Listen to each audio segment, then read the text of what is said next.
You will hear a telephone conversation between the organizer of a park run and a woman who wishes to take part in the run. First, you have some time to look at questions 1 to 6.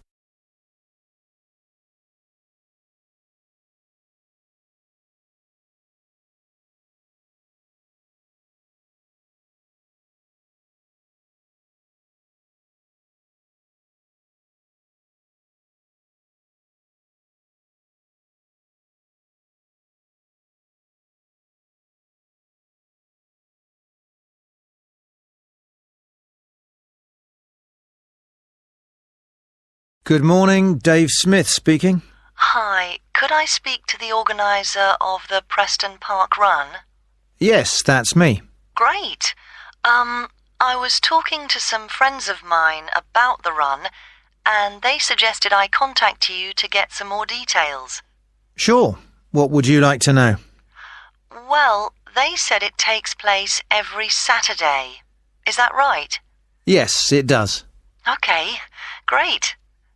Do you know where the park is? Oh, yes, I've been there before, but it's quite big and I'm not sure where to go. Well, there's a circular track that goes right around the park. The run starts at the cafe, goes past the tennis courts, then twice around the lake and finishes back where it started. Okay, and what time is the run? Well, the actual run begins at 9 a.m, but the runners start arriving at about 8:45. Okay, so I need to get up early Saturday morning then. And how long is the run? Well, it used to be 3 kilometres, but most people wanted to do a bit more than that, so we lengthened it to 5 kilometres. We now go round the lake twice, and that adds an extra 2 kilometres. Right. Not sure I've ever run that far, so I'd better start doing a bit of training. That's a good idea. But it's not a race, it's really just for fun. And the best thing would be to take it easy the first few times you do it, and then see if you can gradually improve your time. Is the run timed then? How do I know how well I've done? When you cross the finish line, you'll be given a barcode, and you take this to one of the run volunteers who will scan it. Then you can get your time online when you go home. Oh, I see. You collect all the results. Exactly. I see. That's great. So, how do I register? Well, there are several ways. I could take your details over the phone, but it's much easier if you do it using the website. Okay, good. I think that's probably all I need to know for now. Oh yes, does it cost anything to register, or do you collect money each week? Well, it doesn't cost anything to register, but we do charge for the run. In fact, we have just increased the charge to £1.50. It used to be £1, but because we were making a bit of a loss, we have had to increase it by 50p. Okay, thanks. I think I have enough information on taking part in the run. Before you hear the rest of the conversation, you will have some time to look at the questions 7 to 10.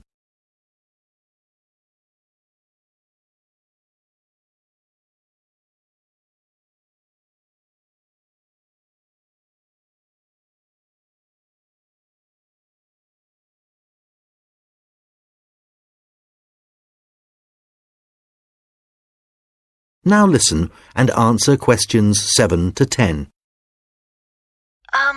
You mentioned volunteers. I have a friend who is interested in helping out. Can you give me some details so I can pass them on to her? Sure. Well, you need to ask your friend to contact Pete Morn. He manages all the volunteers. Okay. I didn't quite catch his surname. Was it Morn? M-O-R-N? No, just a bit more complicated. It's M-A-U-G-H-A-N.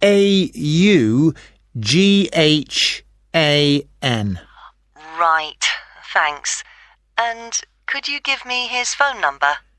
Yes, just a moment. It's here somewhere. Let me just find it. I've two numbers for him. I think the one that begins 01273 is an old one. So use this one. It's 01444 73290. Okay, got that. Can you tell me anything about the volunteering? Like what kind of activities it involves? Sure. Well, we need volunteers for basic stuff like setting up the course. We have to do that before all the runners arrive. Okay, so that's a really early start. Yes, that's right. But if your friend would prefer to arrive a bit later, she can also help with guiding the runners so they don't go the wrong way. I see. I believe you do a report on some of the races. Yes, that's right. In fact, we do a weekly report on each race, and we always try to illustrate it. Okay. Well, my friend really likes taking photographs. She's just bought a new camera. Actually, that would be great. I don't know whether Pete has anyone to take photographs this week. Oh, I'll let her know. OK, good. Could you ask your friend to phone Pete and let him know? Yes, I will. OK, thanks. Goodbye. Goodbye. That is the end of section 1. You now have half a minute to check your answers.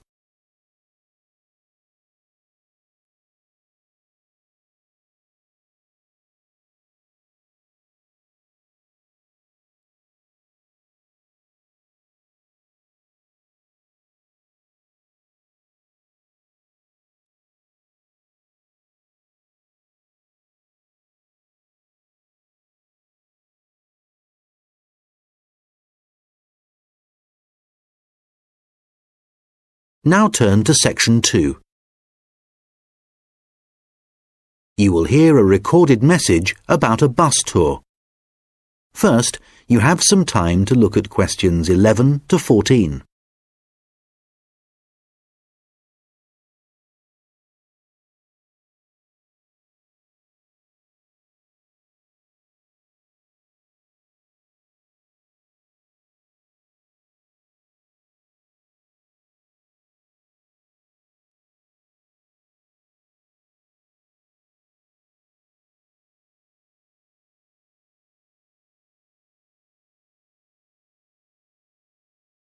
Thank you for calling the phone line for the Pacton-on-Sea bus tour.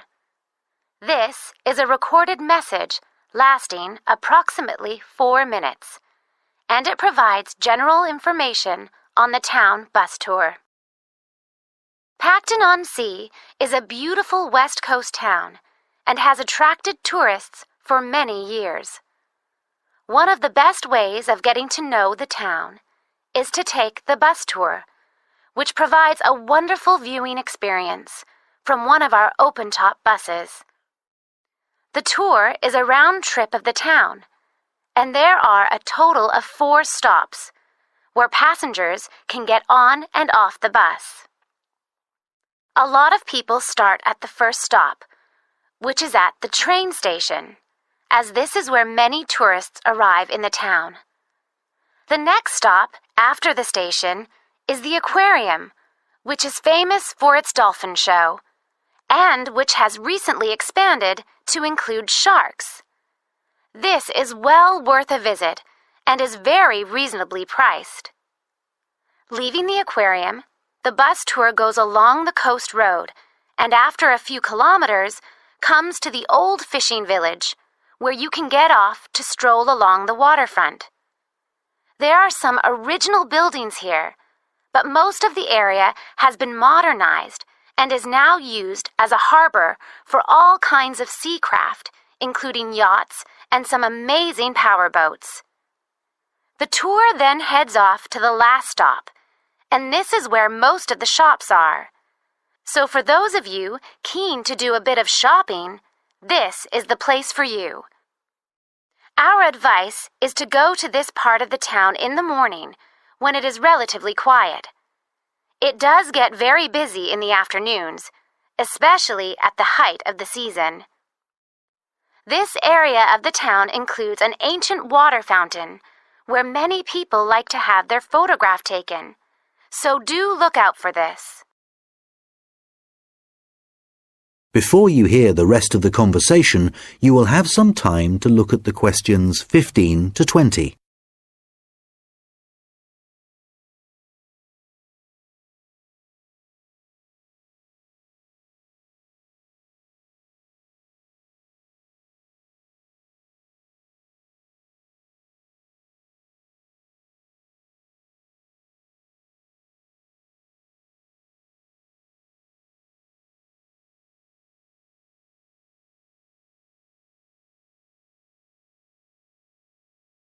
Now listen and answer questions 15 to 20. Now, some details of the costs and timings. A family ticket, which includes 2 adults and up to 3 children, costs $30. An adult ticket costs $15. Children under the age of 15 are $5, and student tickets are $10, as long as you have a student card. All tickets are valid for 24 hours, which means that you can get on and off the bus as many times as you like within a 24-hour period. So you could, for example, start the tour in the afternoon and complete it the following morning. The first bus of the day leaves the station at 10 a.m., and the last one of the day leaves at 6 p.m. Buses leave every 30 minutes, and each tour takes a total of 50 minutes. There are many attractions at each of the stops, so wherever you get off the bus, there will be plenty to do. The bus tour tickets do not include entrance to any of these attractions apart from the museum, which is located near the aquarium. Some buses have local guides who will point out places of interest and will provide information on the town. However, we cannot guarantee that every bus will have a guide, and so we also have an audio commentary that has been specially recorded for the bus tour by the tourist office. Headphones are available on the bus, and these are easy to operate. There is no extra charge for these. Just plug in, select the required language, and adjust the volume. Due to the winter months being rather cold and wet in Pacton-on-Sea, the bus tours only operate from March to September. The weather is usually warm and sunny during these months, so remember to bring some sun protection, especially on hot days. And of course, it does occasionally rain here in the summer, so if the weather looks bad, remember to bring some rainwear. The bus tours are available no matter what the weather. At the height of the summer, the tours can get very busy, so you are advised to book. You can book tickets online, over the phone, and also at the station, and at any of the other tour stops. When booking over the phone, you can collect your tickets at any of the stops at the start of your tour. When you do it online, you can print your e-ticket, which you must remember to bring with you. Thank you for calling the Pacton-on-Sea phone line, and we look forward to seeing you soon on one of our tour buses. That is the end of section 2. You now have half a minute to check your answers.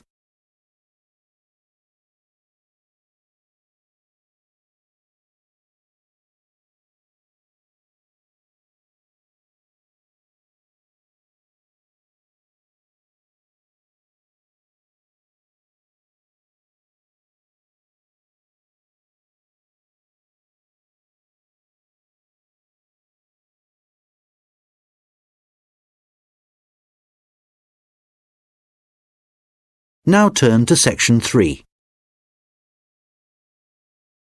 You will hear a conversation between an admissions officer and a manager from the university's technologies department. First, you have some time to look at questions 21 to 26.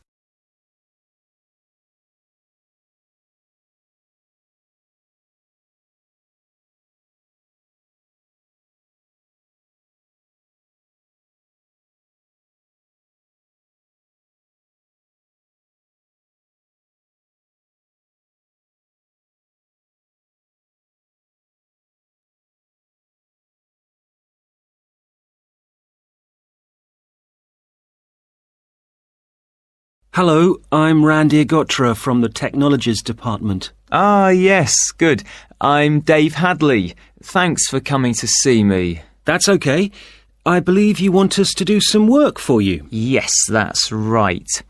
I'm responsible for student admissions to the college, and I use a computer system to help process student enrolments and to do the timetabling. Uh-huh. But it really doesn't suit the way we work these days. It's over 10 years old, and although it was fine when it was first introduced, it's just not good enough now. Okay, what problems are you experiencing? Well, 20 years ago, the college was quite small, and we didn't have the numbers of students or tutors that we have now. So the system can't handle the increasing volumes? Well, there's a lot more data now, and it sometimes seems the system has crashed, but in fact, it just takes ages to go from one screen to the next. Right. Is that the only problem? Well, that's the main one, but there are others. In the past, doing the timetabling was quite simple, but now we have a lot more courses, and what's made it complicated is that many of them have options. Right, but the system should allow you to include those. Well, no, it doesn't. It was supposed to. And a few years ago, we did ask someone from the Technologies Department to fix it, but they never seemed to have the time. Are there any other issues with the system? Well, I've been given extra responsibilities, and so I have even less time to do the timetabling. If there was anything you could do, Randir, to make the process more efficient, that would be really helpful. Well, it sounds like you could do with an assistant, but that's obviously not possible. So what about having an online system that students can use to do their scheduling? How would that work? Well, it may mean less choice for students, but we could create a fixed schedule of all the courses and options, and they could then view what was available. And work it out for themselves. That sounds great.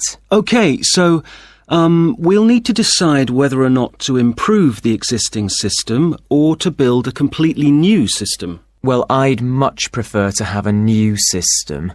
Quite frankly, I've had enough of the old one. OK, that'll probably take longer, although it may save you money in the long run. When were you hoping to have this in place? Well, it's January now, and the new intake of students will be in September. We need to start processing admissions in the next few weeks, really. Well, it will take more than a few weeks, I'm afraid. As an initial estimate, I think we'll be looking at April or May to improve the existing system, but for a new system, it would take at least 9 months. That would be October at the earliest.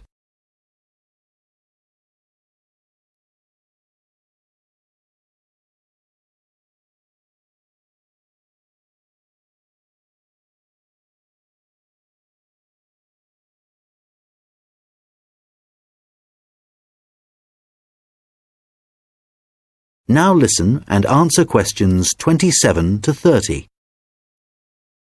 What are the next steps if we are to have a new system? Well, the first question is, do you have support from your senior management? Yes, I've already discussed it with them, and they're also keen to get this work done. OK, because I was going to say that's the first thing you need to do, and without that we can't go ahead. Yes, I've done that. That's good. Actually, they mentioned that there's probably a form I need to complete to formally start the project. Yes, that's the next thing you need to do. I'll send you an email with a link so you can fill it in online. It's called a project request form. OK, great. And then what happens? Well, I have a list of things, but I think the third thing you should do is see Samir. He's our analyst who will look at the system and identify what needs to be done. OK, can you send me his contact details and I'll set up a meeting with him? OK, that's good. So we should soon be able to get a team together to start the work. Some members of our team work in different locations, so it's not easy to have face-to-face meetings. That's okay. I'm used to having conference calls, providing they're not late at night. Right, so I'll send you details of the team, and if you could set up a call, that would be great. Okay, I'll do that. Thanks. That is the end of section 3.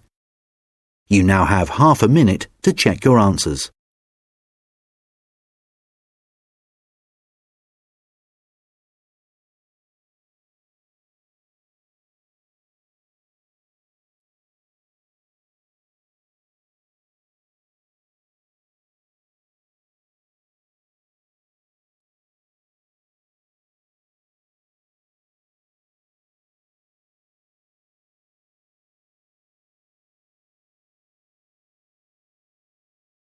Now turn to section 4. You will hear a lecture about how the production of ceramics, such as plates, pots and glass, first began. First, you have some time to look at questions 31 to 40.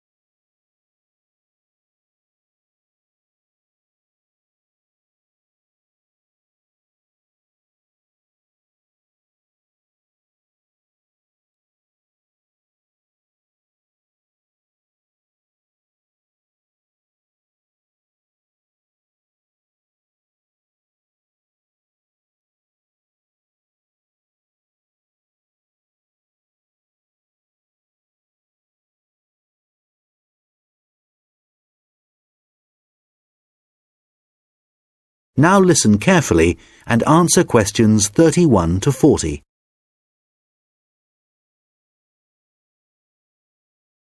Hi everyone. Today I'm going to be talking about the origins of ceramics. So first of all, let's start off with, what is a ceramic? Well, generally speaking, ceramics are what you get when you apply heat to certain inorganic, non-metallic solids and then allow them to cool. And examples of ceramics are everyday things like earthenware pots, crockery, glassware, and even concrete. So how did it all begin? Well, it all started around 29,000 years ago, when humans discovered that if you dig up some soft clay from the ground, mould it into a shape, and then heat it up to a very high temperature, when it cools, the clay has been transformed into something hard and rigid. And so what did those first humans do with their discovery? Well, they created figurines, which were small statues and which depicted animals or gods or any shape that the clay could be moulded into. And all this activity was centred around southern Europe, where there is also evidence of ceramics that were created much later. The early humans also found a practical use for their discovery, such as storing things like grain, although there were drawbacks. The pots were porous, so that although they could carry water in them, it wasn't possible to store it over a long period. and also they were quite brittle and shattered very easily if they were dropped. But despite these problems, it was many thousands of years before there were any improvements. In China, at around 200 BC, they discovered that by adding minerals to the clay, they could improve both the appearance and the strength of the ceramics.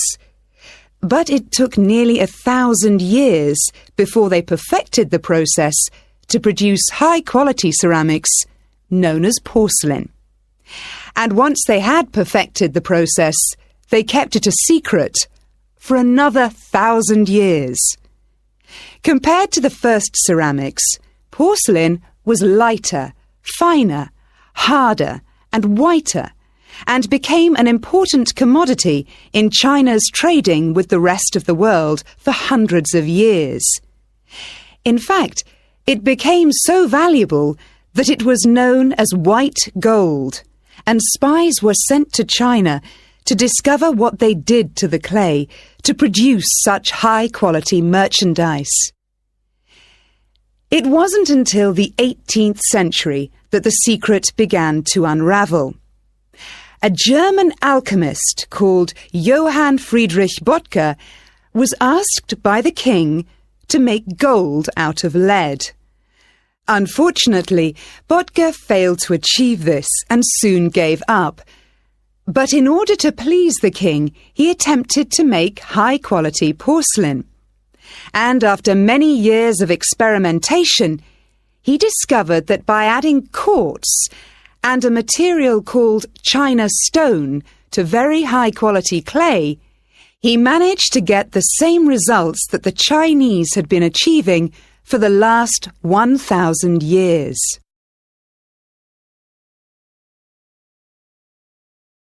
We'll now look at another ceramic which is made from mixing sand with minerals and heating to over 600 degrees Celsius. When this mixture cools, the result is, of course, glass.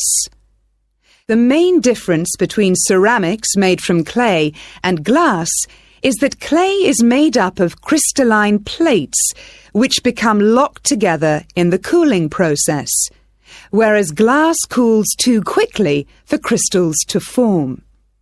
Apart from that, the process of heating up naturally occurring materials to transform them is the same.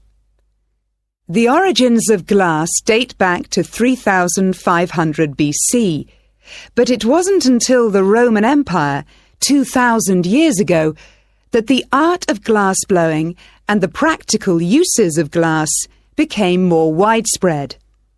One of the more innovative uses was to use it in windows, as up until then they had just been holes in walls. It must have been very drafty in those days. The Romans were also responsible for inventing concrete, and although the origins are uncertain, experts think that this is largely due to the high level of volcanic activity in the area. The Romans observed that when volcanic ash mixes with water and then cools, it gets extremely hard and almost impossible to break up. The chemical reaction that follows is very complex and continues for many years, and the concrete just keeps getting harder. Evidence of this are the numerous Roman remains that are still standing, many of which are almost completely intact.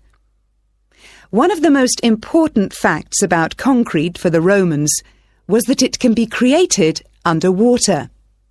As the Roman Empire grew, the Romans needed to take control of the seas, and for this they needed to build harbours capable of holding a fleet of ships.